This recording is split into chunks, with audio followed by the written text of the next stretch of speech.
The top story this hour: U.S. pledged to provide humanitarian assistance to the war-affected people in Amhara region.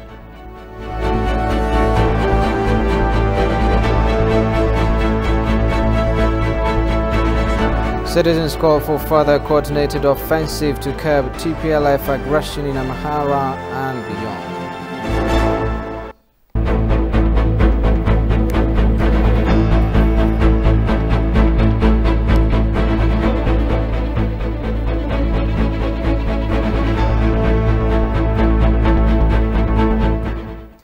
A very warm welcome to our News Hour. I'm Solomon Danye. Thanks for joining me. U.S. Ambassador to Ethiopia says her country is committed to providing humanitarian assistance to the war-affected people in Amhara region. Ambassador Gita Pasi, along with USAID Assistance Director for Humanitarian Affairs Sarah Charles, held discussion with President of Amhara region on current affairs. Kasan Chanesmo. The TPLF has recently launched fresh attacks on Amhara and Afar regions on top of plundering property and starving children, mothers and the elderly to death. A large number of people are now fleeing to other areas, in addition to those displaced by the ongoing war that has been waged in various war-torn Gondar zones by the terrorist group. After having a brief discussion with Amhara region President Ilikal Kafala, United States Ambassador to Ethiopia Gita Pasi said her government is committed to providing humanitarian assistance to the victims of the war. According to the ambassador, victims of the war in the Amhara region are in dire humanitarian conditions. We are hoping that there will be some sort of discussion, settlement, cessation of hostilities. We are coming to Amhara was overdue. I should have come a long time ago. We've given up over several hundreds of millions of dollars to Amhara over decades, and we work in many areas. Even some of the internally displaced people said they knew of AID projects, in the places that they came from. We have a commitment to all people in Ethiopia, regardless of where they are, where they're from. If they're in need, we're with them. Sarah Charles, humanitarian assistant for the United States Agency for International Development, USAID, on her part announced that she was concerned about the suffering caused by the war in Ethiopia. As to her, most IDPs said they needed to return to their village and need support. She said her organization is committed to increasing air support to those affected by the war in the occupied territories of Amhara state. I traveled to Ethiopia this week with the hope of getting up to Tigray and also coming to Amhara. I'm very honored to be here in Bahir Dar today. While we've been here, as the ambassador said, we were able to meet with a number of newly displaced women and small children. Many of them have been displaced even in the last month. They described for us fleeing in the night with very little, coming here to Bahir Dar, finding the generosity of neighbors and families, but very difficult conditions. Not enough food, not enough shelter, not enough water and sanitation assistance, and fear for their children. They all described wanting to return to their home in Amhara and needing support while they're here. USAID, the U.S. government, has long worked in Amhara. We have many partners that are here. And one of my goals while I've been here, one of our goals while we've been here, is to talk to a number of those humanitarian partners about scaling up assistance to the Amharan people. We are very concerned about Ethiopians that have been caught in conflict, displaced by conflict, wherever that might be. And we are committed to scaling up assistance in Amhara to support those civilians caught in conflict. During the occasion, Amhara Region Chief Administrator Dr. Ilikal Kafala informed the delegation about the atrocities and looting of civilians that have created multiple problems in areas invaded by the TPLF group. The Chief Administrator has called on the international community to provide humanitarian assistance for innocent civilians displaced by the invasion of the terrorist TPLF clique more than ever. The Ethiopian National Defense Force has made successful airstrikes against TPLF's training center. Current issue fact check has stated TPLF's training center has been the target of airstrikes today. The site used to be the E&F's training center before being appropriated by the TPLF to undertake military training for its illegal recruits, the fact check platform indicated. The site targeted by the attack is also serving as a battle network hub by the terrorist organization, it is indicated. It is to be recalled that armament stockpile of the terrorist group was successfully targeted during previous airstrikes by the National Army.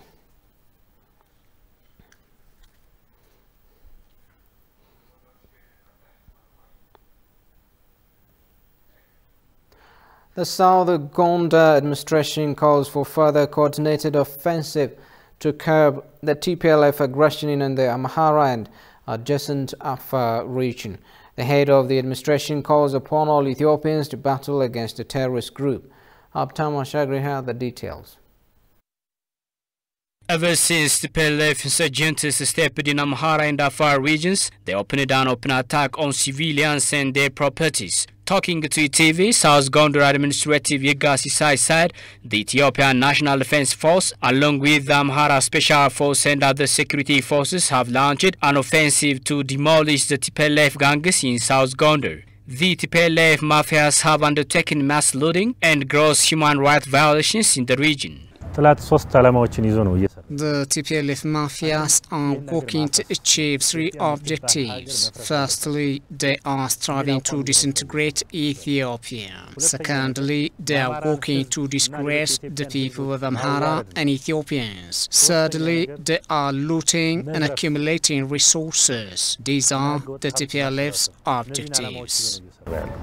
Some TPLF cliques are also disseminating improper information to young Tigrans to expand the recent conflict as well as to participate them in the conflict. The TPLF mafias are misinforming Tigrans that they are liberating various areas which are against the fact on the ground. They told Tigrans the TPLF forces controlling Bahar Dar, Addis Ababa and Gondar, even they are in North Wallo. We are practically assuring aid from TPLF surrenders. They are expertise by black propaganda. Despite continuing their play, the TPLF mafias are orchestrating various human rights violations as well as other wrong deeds in the state of Amhara and Afar.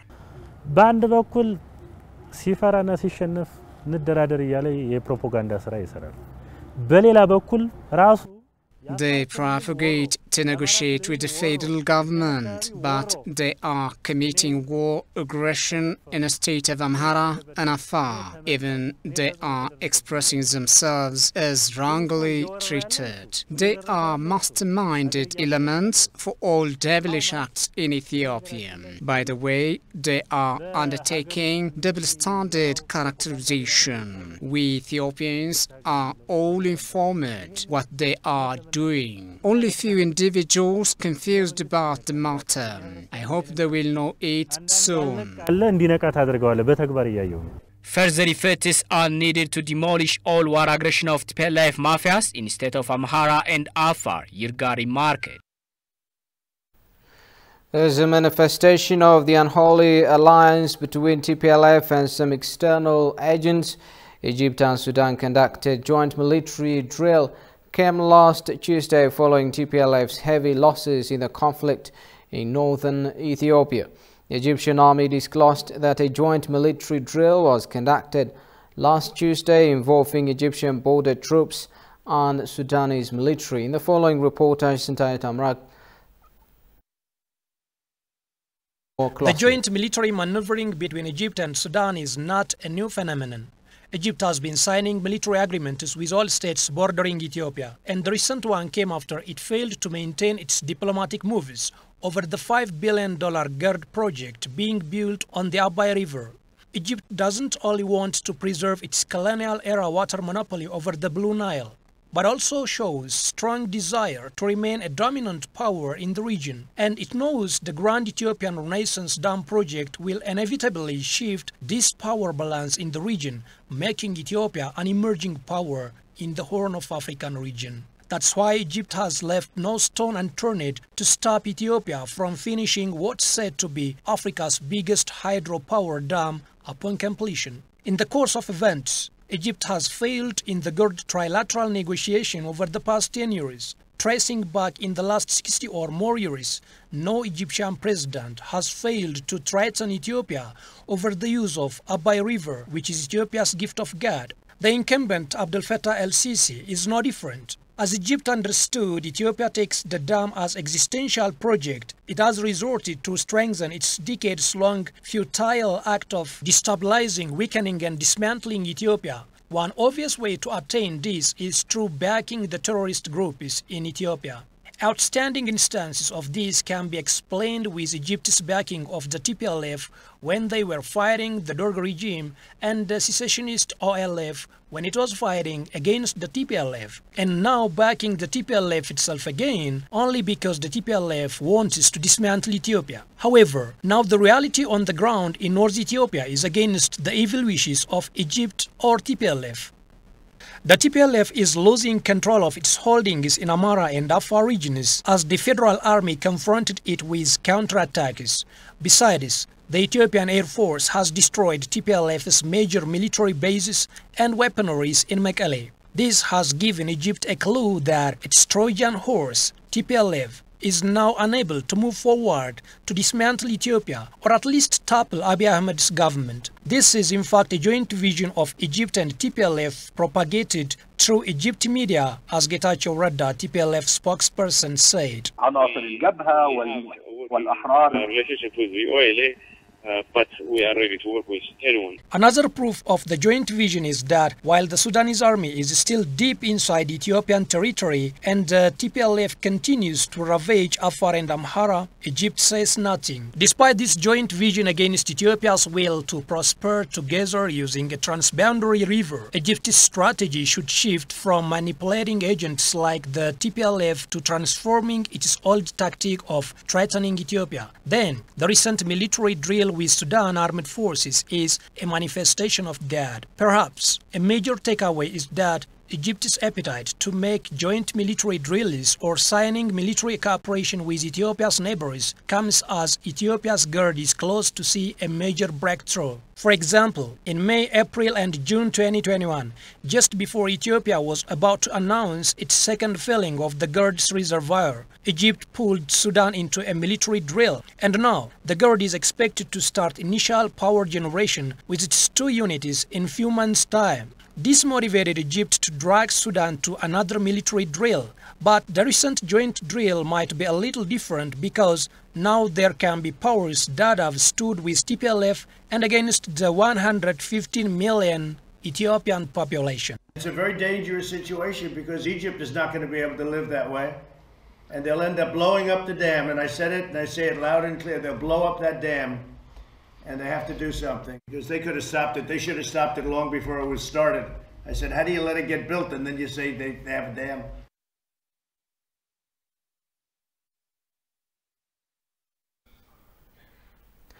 The European Union recently summoned to discuss a resolution on Ethiopia to impose sanctions but ended in a deadlock.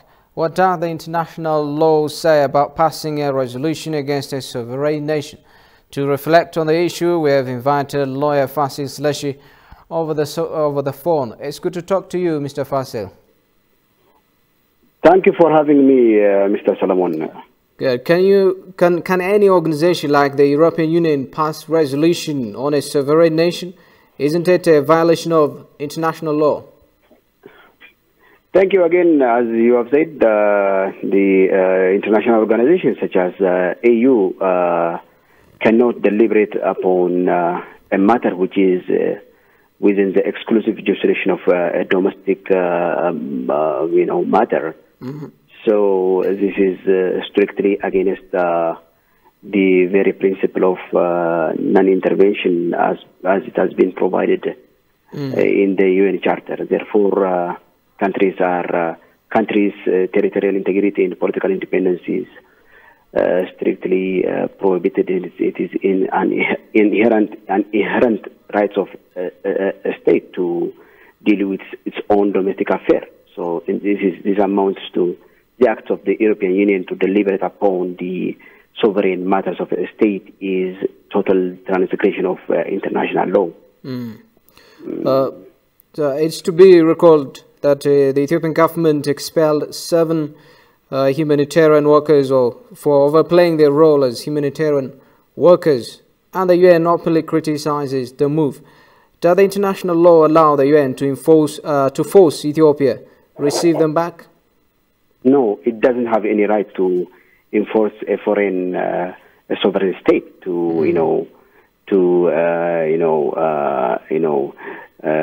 work with foreign diplomats who are working against its domestic laws. So, if a country cannot expel people who are working against it, so this is under international law, a country is not a country if it is not able to expel people working against its interest. Therefore, it is within the international law that we call it persona non grata, that if a certain diplomat is not abided by the law of the country in which he or she is deployed, he could be expelled automatically without even giving any reason of expulsion. This is a very known and old international practice and law that a persona non grata is stipulated even in under international law of international relations. So it is very clear that you can expel. Good. Mr. Fasil Sleshi, thank you for your time. Have a good night. Thank you for having me to Solomon. Good night.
ጎሬ ብሎ የተሰየመበት ምክንያት በዚህ በኩል ጎሬ አሁን አስተዳደር ወደሚከደው ላይ ግቢ የሚባል ቦታ ላይ እዛ ላይ ጎራ ብሎ ጣዝማ አገኛሉ።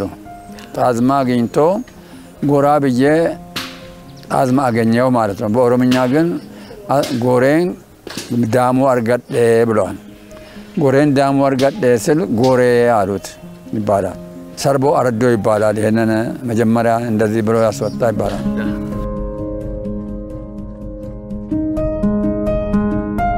ኢትዮጵያ ላይ ከተማ የሚለው ቃል ራሱ ሲጀመር ከተመሰረቱ 6 ከተሞች ውስጥ አንዷ የጎሬ ከተማ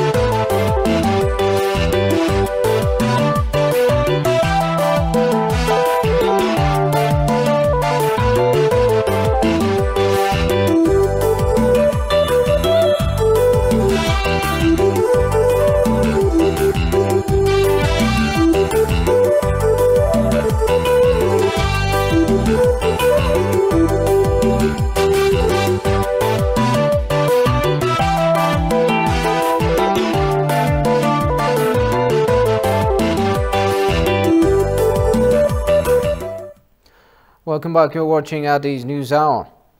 President Sahle-Work Zewde has bid farewell to outgoing Ambassador of Cuba, Vilma Thomas Ramirez, at her office. Ambassador Vilma Thomas expressed gratitude to the government of Ethiopia for the support she has been provided with during her 4-year tenure in the country. Ethiopia and Cuba have been enjoying partnership in various areas of cooperation since they started diplomatic relationship in 1975.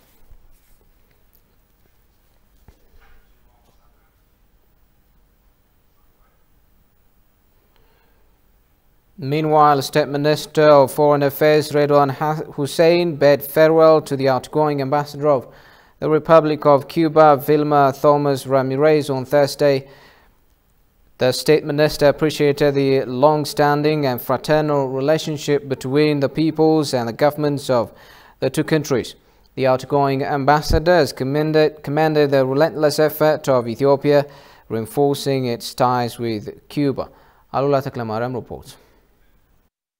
The diplomatic relationship between Ethiopia and Cuba, established in 1975, the two countries have been enjoying bilateral ties in various areas since the commencement of the diplomatic ties. Cuban ambassador to Ethiopia, Vilma Thomas, has been here in Addis to strengthen the long-standing relationship of the two nations. A farewell ceremony was organized to the outgoing ambassador, Vilma Thomas, for having completed her tenure in Ethiopia. The outgoing ambassador once talked to Ethiopian English on how Cuba survived U.S. economic sanctions against it. Despite all those difficulties, as you mentioned, for 60 years now, we have been able to resist and endure and develop.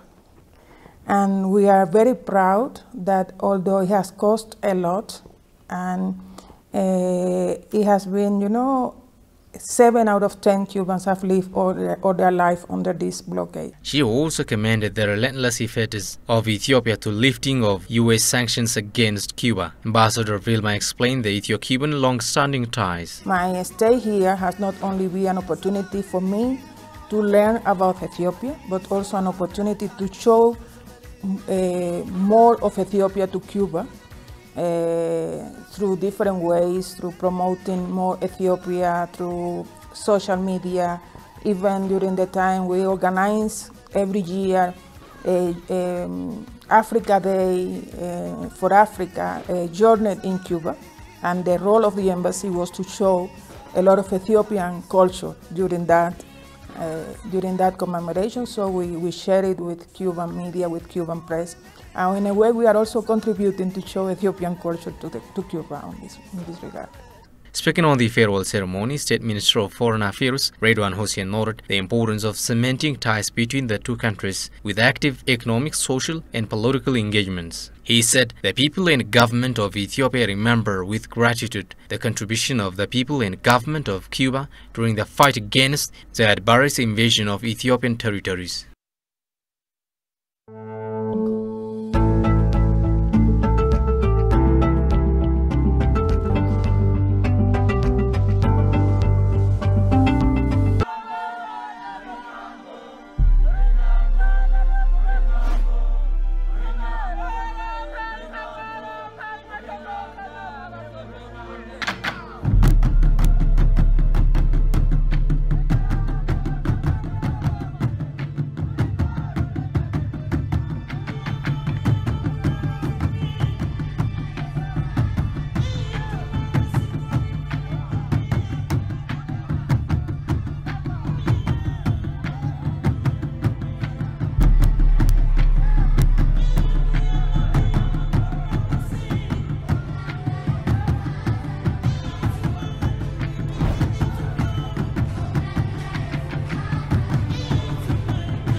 This is Addis News Hour.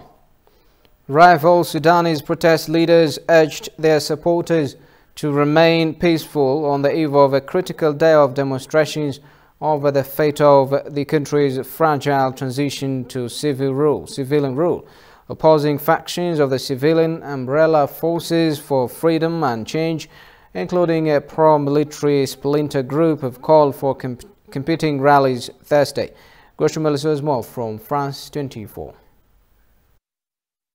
Sudan's anti-government protesters took the streets of Khartoum for days. They have been demonstrating against the transition to the civilian rule and for a takeover of power by the military. But now those backing the democratic transition will also be out the capital. The transition started when former leader Omar al-Bashir ousted after repeated protests. Those demonstrating in recent days say the government has failed to solve the many problems Sudan is facing, including the economic crisis.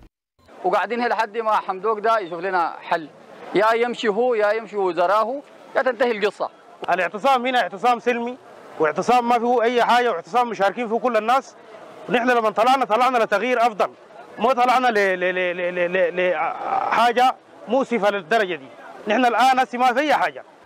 The government says that military figures and supporters of Omar al-Bashir are behind the protest movement, hoping to derail the transition process.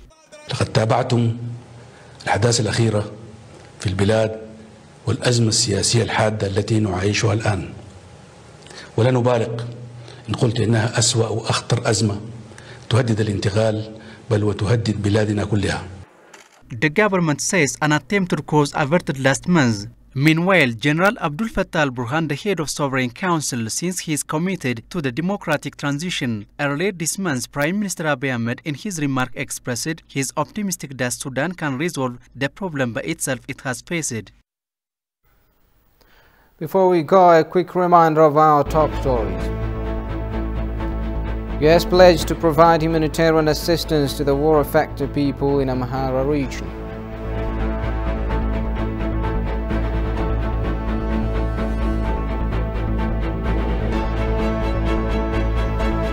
Civilians call for further coordinated offensive to curb TPLF aggression in Amhara region and beyond.